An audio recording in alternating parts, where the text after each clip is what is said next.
नमस्कार, मी प्रवीण बसवराज घुगरे.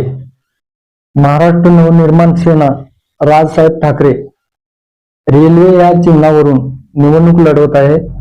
ग्रामस्थांचा खूप चांगला प्रतिसाद आहे. मी डोर टू डोर संपूर्ण गावात फिरलेला आहे.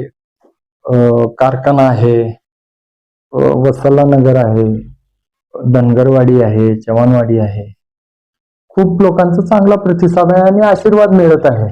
मी प्रचार करताना पाहिलो आहे, वाडी वस्ती तांड्यावरती रस्त्याची दुर्दशा झालेली आहे. प्यायच्या पाण्याचा प्रश्न आहे.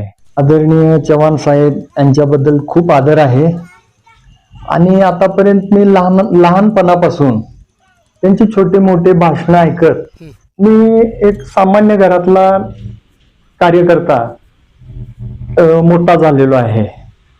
पावसाळ्यात खंडोबा मंदिर असो, तिथं या जायला विद्यार्थ्यांना त्रास होतो. डोळ्यासमोर दिसलं दिसत्याच क्षणी डायरेक्ट कामाचा माझा अटॅक राहतो. मी कोणाला विचारत नाही, काय नाही, आणि काम करतोय. तिथं स्मशानभूमी म्हणा, आपली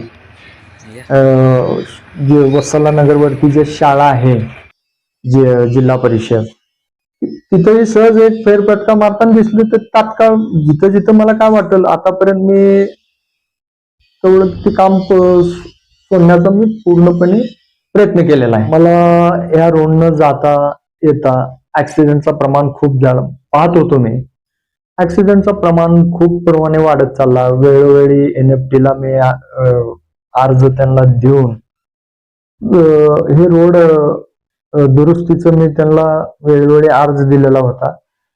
त्यांच्याकडे त्या अर्जाकडे दुर्लक्ष करण्यात आलंय. कलेक्टर साहेबांना जाऊन मी निवेदन दिलं, तहसीलदार साहेबांना जाऊन निवेदन दिलं आणि आंदोलन केलं. ह्या आंदोलनामुळे आज अंदूरच्या दोन्ही साईडला दुतर्फ बाजूला रोड अगदी एक नंबरचा असं झालेला आहे. त्याचं समाधान मला वाटतंय. आणि दुसरी गोष्ट म्हणजे पावसाळ्यात आपल्या प्लॉटवरती, चिवरी पाटीवरती घरोघरी जे पाणी साचलं होतं, त्यांची नुकसान भरपाई मिळवून देण्यात प्रयत्न केला आणि ती यशस्वी झाली. कर्मचारी लोक जे वर्षभर काम करतात त्यांना आपण काहीतरी आपण त्यांचं देणं आहे, या भूमिकेतून मी त्यांना आज 17 कर्मचारी आणि जाणणारे आमचे काही महिला मंडळी असतील त्यांना साडी चोळी, जेही माझ्या हातनं काय फुल नाही फुलाची पाकळी देण्याचा प्रयत्न केलेला आहे आणि यापुढूनही मी करत राहणार आहे.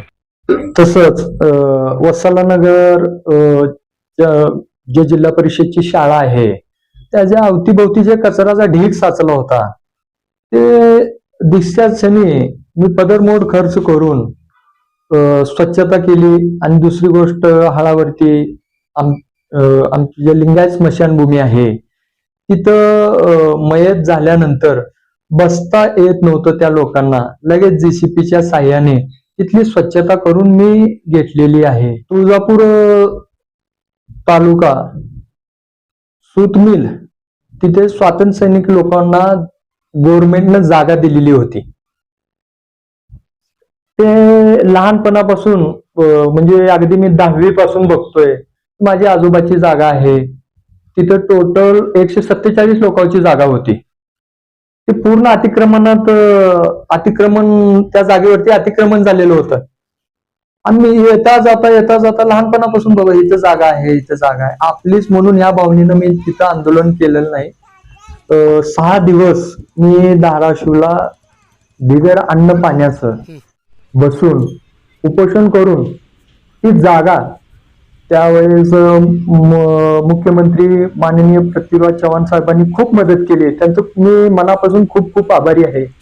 त्यांनी तात्काळ माझ्या फॅक्सचं उत्तर तात्काळ कलेक्टर साहेबांना मंत्रालयातून पाठवून ते अतिक्रमण काढून देण्यात यश आलं आणि 147 लोकांची जागा तिथं 26 जानेवारीला वाटप झाली, याचा मला आयुष्यातला खूप खूप मोठा आनंद आहे. येत्या 7 तारखेला भरघोस अशा मतानं माझी निवड करावी, हेच रेल्वे ह्या चिन्हावर अनुक्रमांक 1 आहे माझा. त्या 1 नंबर बटन दाबून मला प्रचंड बहुमतानं तुम्ही मायबाप जनतेने विजय करावं, आपल्या पदरात या गरीब लेकराला सामावून घ्यावं, एवढीच माझी अंदूरच्या ग्रामस्थांच्या चरणी कळकळीची विनंती आहे.